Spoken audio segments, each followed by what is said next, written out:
Attention, attention, le coronavirus se transmet très facilement et fait des ravages. Pour l'éviter, le port du masque de protection est obligatoire en tout lieu.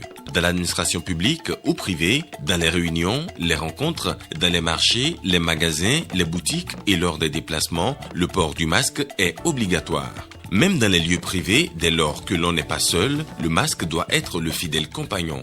Mais attention, le port de masque de protection ne dispense nullement d'appliquer les autres mesures de prévention, notamment le lavage des mains à l'eau et au savon et l'observance de la distance de sécurité sanitaire d'au moins 1 mètre entre personnes. Enfin, s'abstenir de porter des gants en vue du lavage régulier des mains à l'eau et au savon ou de l'application de gel hydroalcoolique. Pour tout savoir sur l'épidémie du coronavirus au Bénin, rendez-vous sur le site web www.gouv.bj/coronavirus. Ceci est un message du gouvernement de la République du Bénin. Nos excuses pour le retard, mais voici le sommaire. La découverte du nouveau code électoral, le document voté en novembre 2019, a apporté de nombreuses modifications aux pratiques qui étaient celles du Bénin hier. James Blambagedi nous parlera de cette édition, de quelques-unes de ces dispositions générales. Un nouveau palais impérial pour la commune de Niki. Le niveau d'avancement du projet a été présenté aux populations à la faveur d'une réunion à l'hôtel de ville de la commune. Les précisions dans un instant.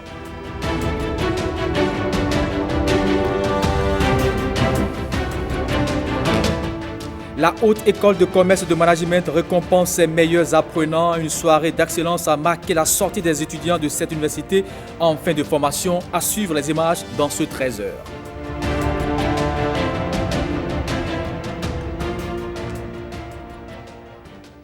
Bonjour à tous, une fois encore, toutes nos excuses pour ce retard accusé. La coordination départementale des collines du mouvement Les Élites engagé pour l'émancipation du Bénin a opéré une sortie à Glazoué. Cette sortie fait suite à une campagne d'intoxication menée par certains prétendus sages de la région et vise à remettre les pendules à l'heure. Suivons ici un extrait de la déclaration lue à l'occasion. À Moël Bénin, nous travaillons dans la vérité pour la patrie. Et ce devoir de vérité nous fait l'obligation de dénoncer et de démasquer non seulement les imposteurs et vendeurs d'illusions de tout acabit, mais aussi leurs commanditaires tapis dans l'ombre. Qu'ils vous souviennent qu'il y a quelques semaines, certains pourfendeurs du gouvernement et de son chef, le président Patrice Talon, en l'occurrence les soi-disant sages de la 9e circonscription électorale, avaient tenté, comme à l'accoutumée, de semer le trouble dans les esprits de nos paisibles concitoyens. Dans leur rang, c'est la débandade face à un Patrice Talon serein et déterminé à poursuivre l'œuvre salvatrice entamée depuis le 6 avril 2016. Avec fermeté et sans désemparer, il travaille à sortir notre pays de ses difficultés et à offrir à ses compatriotes le bien-être social tant attendu. Ainsi, à l'instar des autres départements, celui des collines, qui nous est si cher, a bénéficié de grandes réalisations dans plusieurs domaines. Nous pouvons citer, par exemple, les travaux pour l'accès à l'eau potable en cours d'achèvement, tels que un barrage de 2 millions de mètres cubes à Aédoko, commune de Savet, un barrage de 12 millions de mètres cubes à Rifo, commune de Glazoué, renforcement du réseau d'eau potable de Savalou. Nous avons la réhabilitation des routes.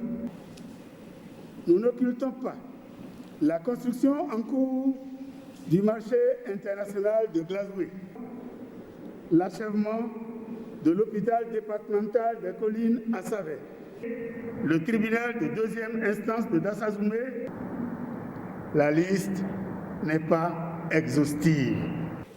Nous disons halte à la campagne de désinformation et exhortons nos braves populations à rester vigilantes et sereines.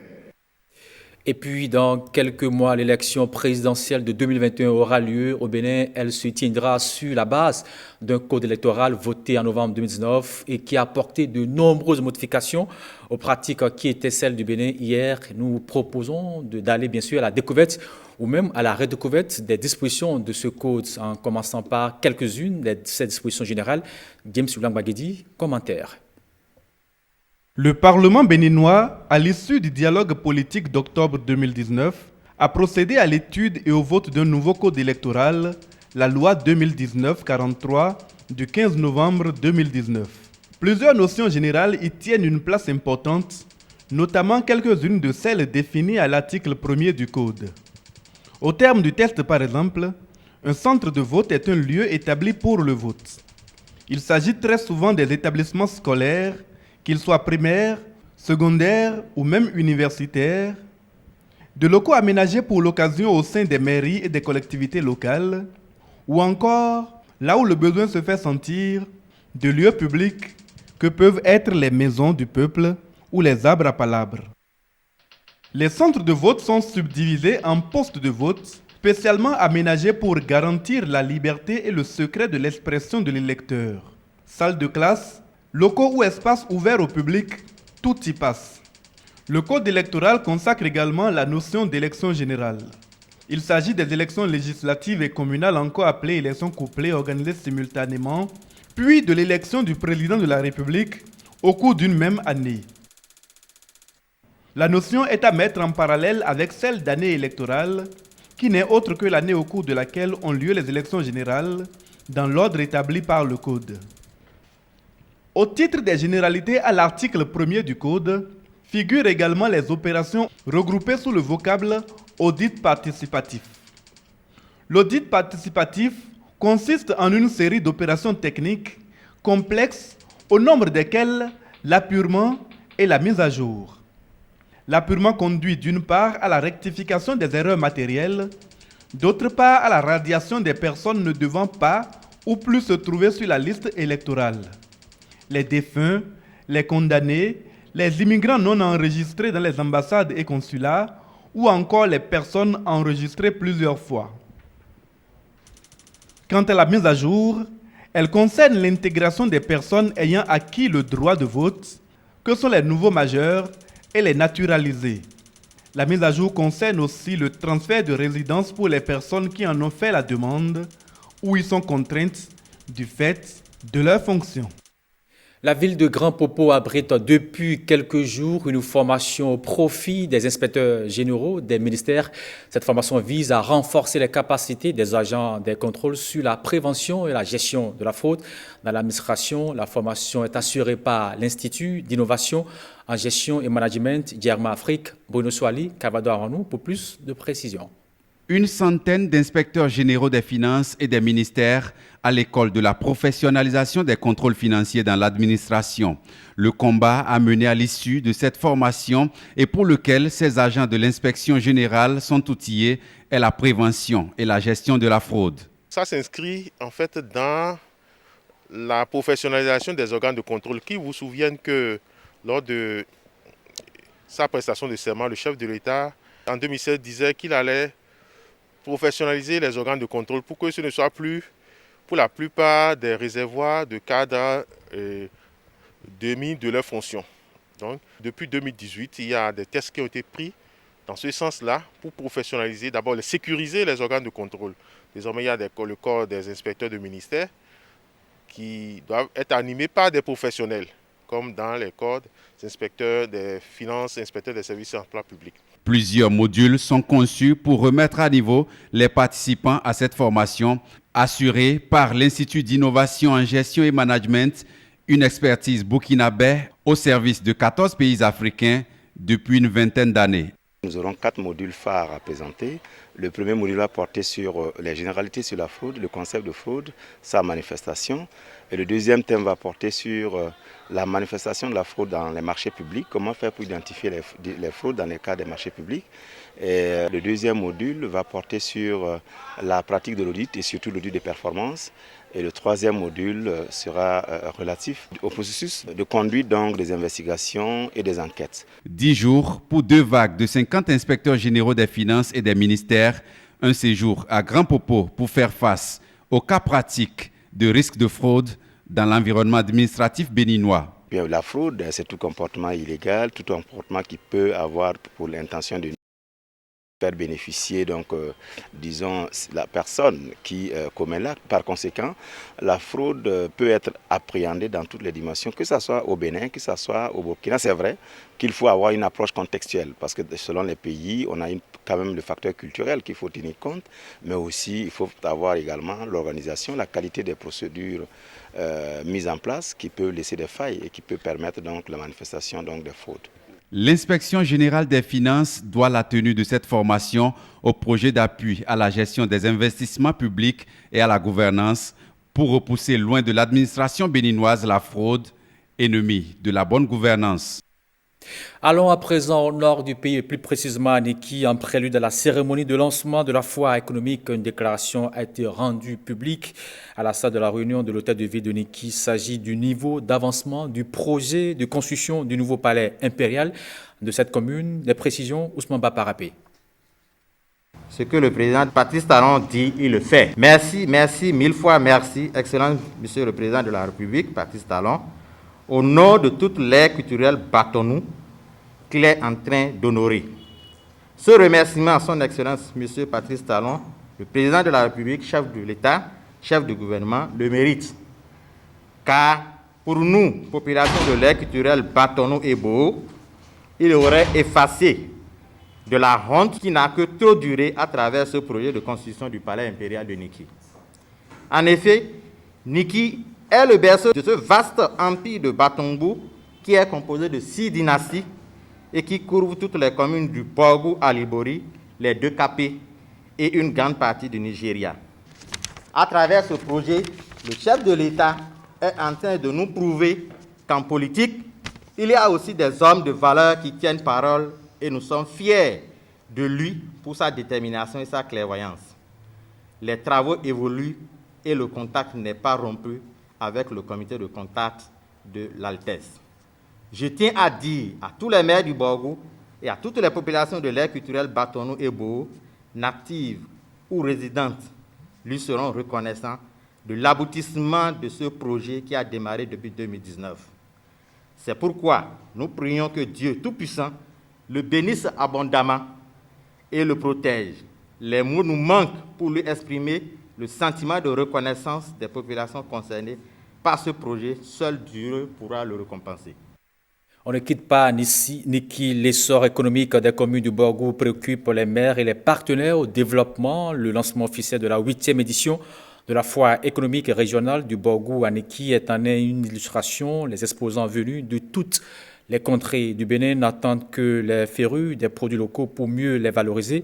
Le Made in Bénin, le top de cette activité commerciale, a été donné par le représentant du président de l'ADECOP, Association des communes du Borgou, compte rendu signé Ousmane Baparapé, Giscard Povy.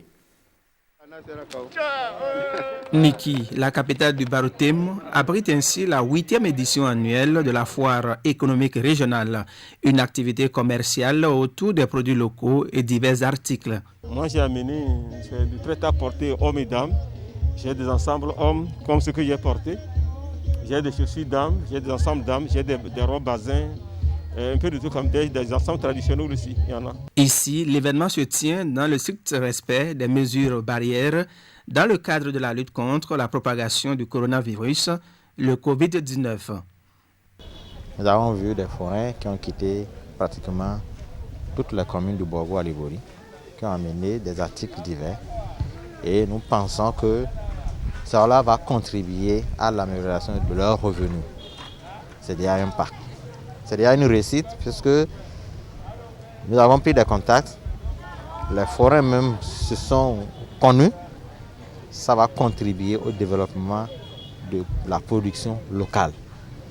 C'est l'objectif recherché par l'ADECOP Et nous remercions également la coopération suisse qui n'a jamais cessé d'accompagner les communes de Borgo. Nous sommes à la 8e fois de Neki que nous organisons autour de la Gani. L'ADECOB est le bureau de la coopération suisse au Bénin, à travers le programme d'appui au secteur de la gouvernance locale, ASGOL, maintiennent ainsi le cap pour l'essor économique des communes du Borgo.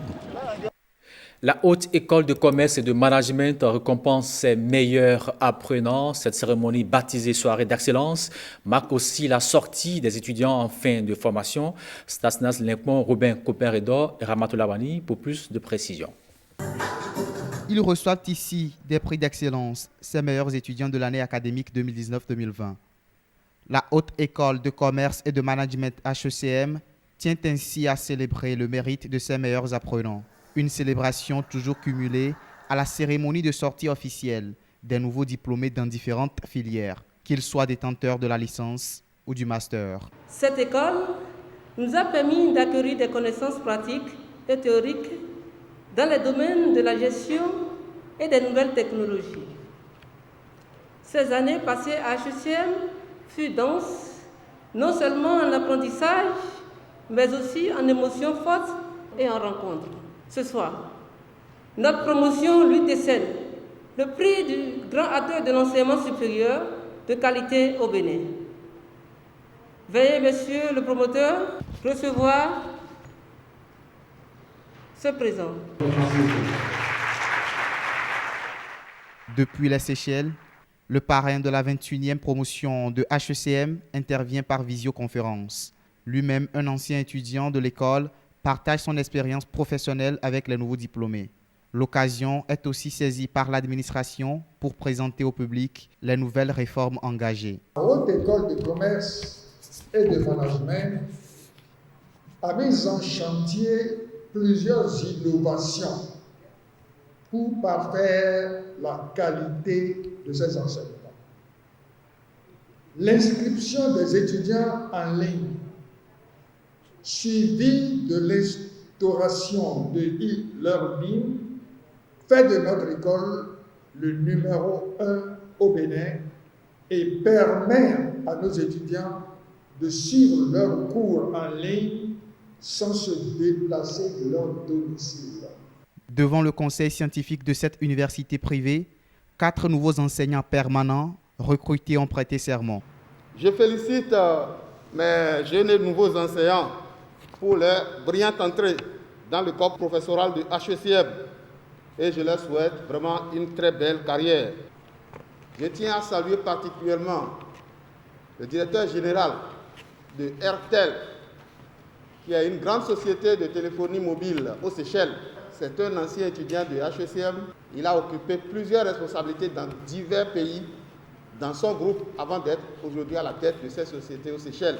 Avec beaucoup de joie, dévouement, il a accepté de vous prodiguer des conseils. Vous, lauréats, qui venez de prendre votre parchemin, c'est à vous maintenant de prouver sur le terrain que vous avez vraiment la capacité. Lorsque nous parlons d'excellence dans un établissement comme HECM, on se rend compte de façon effective que le travail transforme l'excellence en habitude.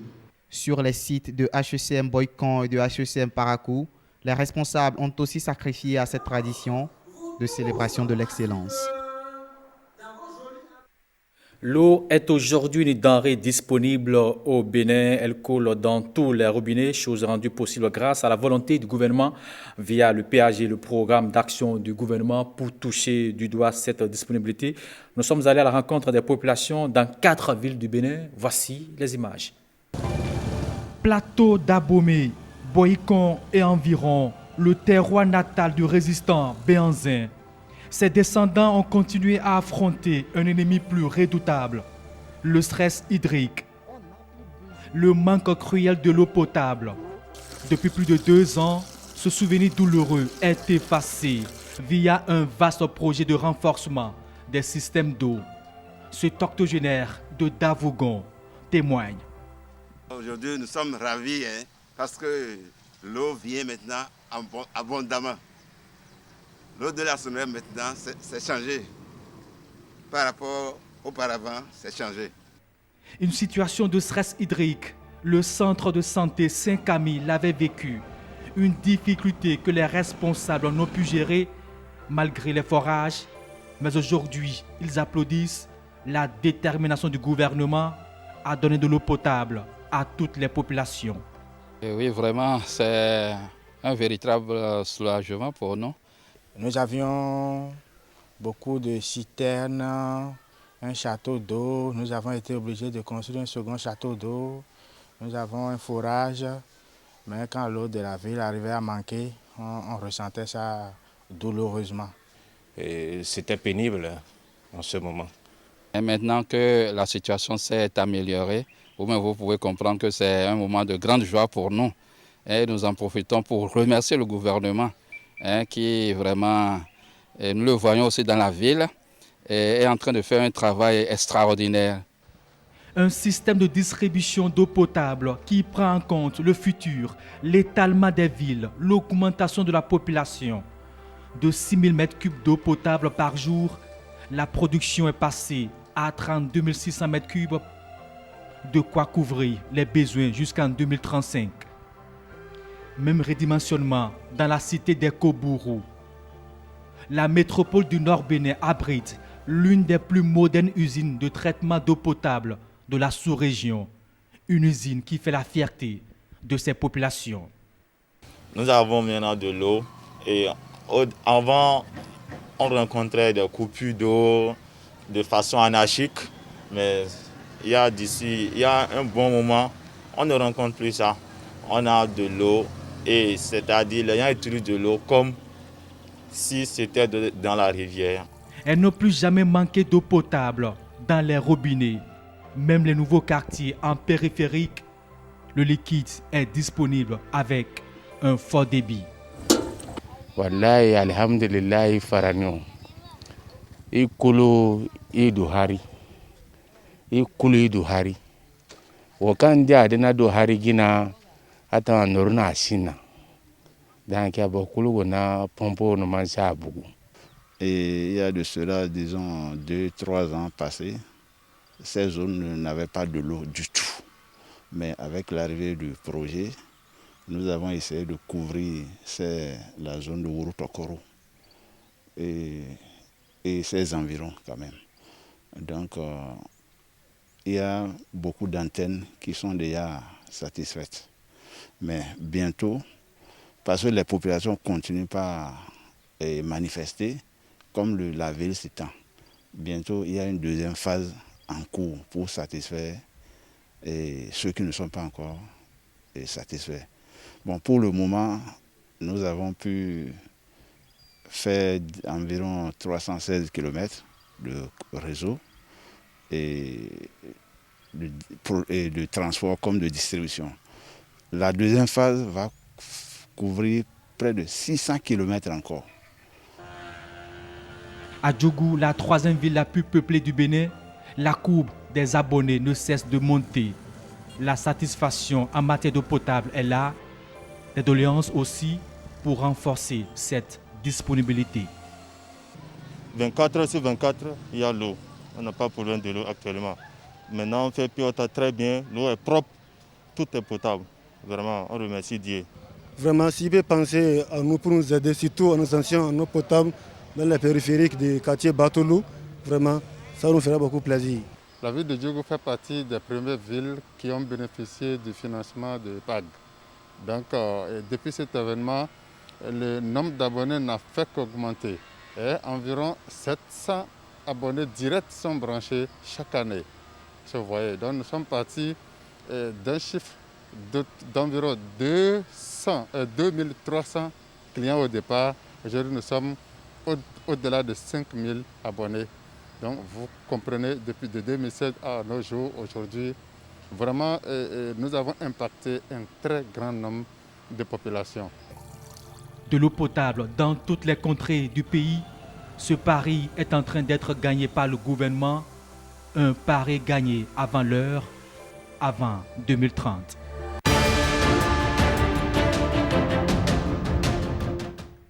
Hors de nos frontières, en Côte d'Ivoire, le parti au pouvoir met en garde les opposants contre toute tentative de non-reconnaissance des résultats du scrutin. En France, une minute de silence est observée à la mémoire, bien sûr, du professeur d'histoire de géographie, Samuel Paty, décapité le 16 octobre lors d'une attaque djihadiste. Et puis, aujourd'hui, 3 novembre, que les Américains choisissent leur 46e président. La compilation de ces informations est signée Jérôme Humbo. En Côte d'Ivoire, le RHDP, parti au pouvoir, tient une conférence de presse après que l'opposition a refusé de reconnaître les résultats de l'élection. Le RHDP met donc en garde M. Afinguessan et consorts contre toute tentative de déstabilisation par leur comportement. Le RHDP en appelle à la fermeté des autorités de notre pays et que nul n'est au-dessus de la loi.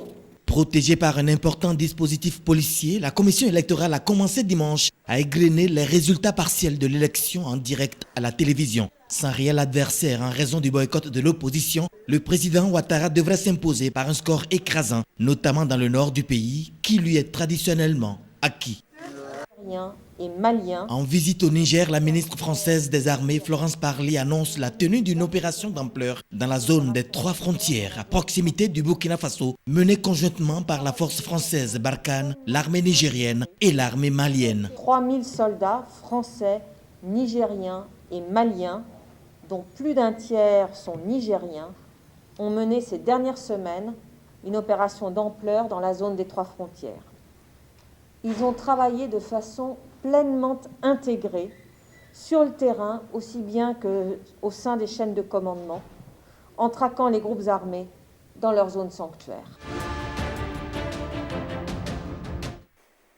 En France, une minute de silence est observée dans une classe du CM2 du groupe scolaire Roche-Menuisier de Bichwiller, dans le Bas-Rhin, en la mémoire du professeur d'histoire-géographie Samuel Paty, décapité le 16 octobre lors d'une attaque djihadiste pour avoir montré en cours des caricatures de Mahomet. Aux enseignants, il est rappelé ce mot d'ordre de Jean Jaurès depuis 140 ans. Vous tenez en vos mains l'intelligence et l'âme des enfants. Vous êtes responsable de la patrie. Il faut qu'ils sachent quelle est la racine de toutes nos misères, l'égoïsme aux formes multiples. Hormis le port du masque obligatoire dès 6 ans, le protocole sanitaire renforcé impose des limitations de déplacement à la cantine ou dans la cour de récréation. Par ailleurs, parlant du reconfinement de la France, Jean Castex exprime la fermeté du gouvernement.